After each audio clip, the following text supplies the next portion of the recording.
Welcome to Golden Software's video training for Surfer 13. Surfer is a versatile gridding, contouring, and surface mapping software package. In this video, I will cover how to create and edit contour maps. In this welcome dialog, you can create a new plot or worksheet, open an existing project file, or access the tutorial. We'll begin a new project by clicking the New Plot button in the New section on the left. A contour map can be created from any grid file. A grid file can be created in Surfer from XYZ data, created in a third-party software program, or downloaded from the internet. In this demonstration, we will use one of the sample grids that comes with Surfer. To create a contour map from a grid file, click Map, New, Contour Map. Select the grid file, and click Open. The contour map is created with the default properties. To edit the properties of this map layer, select the Contours layer in the Object Manager. All of the properties for the contour layer are displayed in the Property Manager. Changing any of the properties in the Property Manager will automatically update the map. The General page contains many general options. In the General section, next to the file name in the Grid File field, you can click the Open Grid button to change or reload the grid file used to create the contours. You can click the Save Grid button to save the grid out to a new grid file, or you can click the Grid Info button to generate a grid information report about the grid file. You can smooth jagged contours by clicking the drop-down list in the Smoothing field and selecting from the list of smoothing options. You can set the fault line properties, if the grid used to create the contour map has a fault in it. In the Blanked Region section, you can set the fill and line properties of any blanked regions in the map. The Levels page contains the display properties for the contours themselves. In the General section, the first field is the level method. Depending on your selection there, the rest of the fields on this page will change. There are three level method options: Simple, which shows most options for linear contours in the Property Manager; Logarithmic, which shows options in a similar way to Simple, but with options customized for logarithmic contours; and Advanced, which offers further controls over some of the finer details of the map, such as adding hashers or customizing contour labels.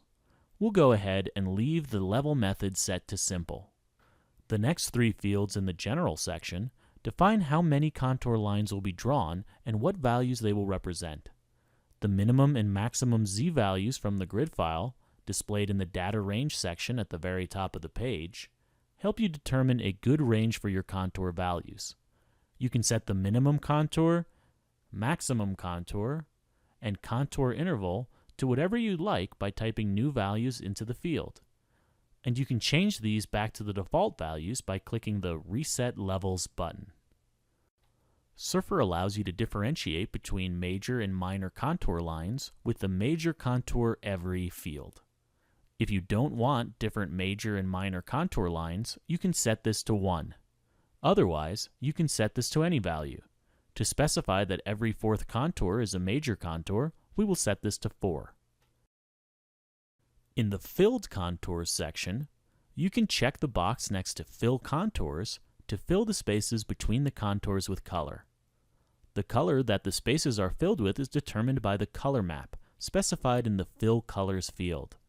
You can click on the existing color map to specify one from the list of presets, or you can click the Custom Color Map button to open the color map editor where you can define a custom color map. Check the box next to Color Scale to add a color scale to the right side of your map. You can click and drag the color scale to move it, and you can edit its properties in the Property Manager. We'll leave the default settings and click back to our contour map layer to keep editing the levels. The next two sections allow us to set the line properties for the major and minor contours and define whether or not labels display on them. We will change the major line color to dark brown and increase the width. And then we will change the minor line style to dashed. Change the color to gold, and turn on labels.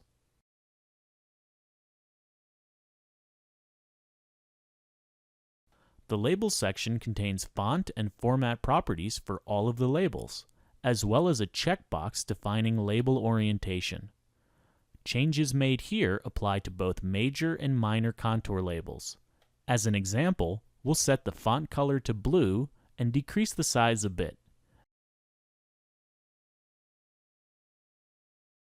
And then we'll change the format type to fixed with 0 decimal digits. And we'll add a suffix of m to signify the contours are displayed in units of meters. You may have noticed that as things like the font size and the number of decimal digits changed the label lengths, the number of labels displaying on the map changed.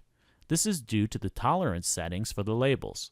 If your contour map isn't displaying enough labels, you can either change the level method to advanced to adjust the advanced label settings,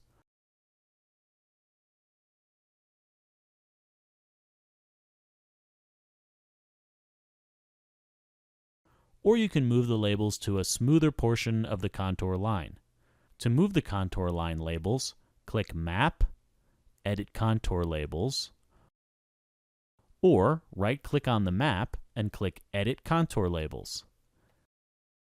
Each label is outlined with a blue box. Click and drag a label to move it along the contour line. Press Ctrl on your keyboard and click on a contour line to add a label to it.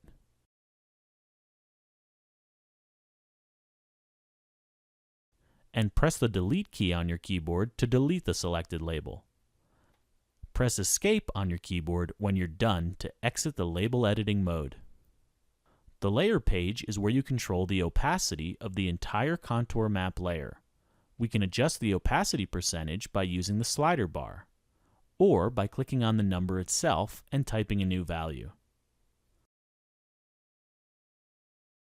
The Coordinate System page presents the coordinate system of the grid file used to create the contour map. If there is not a coordinate system assigned to the grid, the name will say Unreferenced Local System. If this is the case, you can set the coordinate system by clicking the Set button, selecting the appropriate coordinate system, and clicking OK. The Info page displays information about the selected objects. For objects in a base map, this information could include length or area measurements or attribute information. But for contour maps, there usually isn't any information to display here. This concludes the video training for creating and editing contour maps in Surfer 13. If you have any additional questions, please contact Golden Software.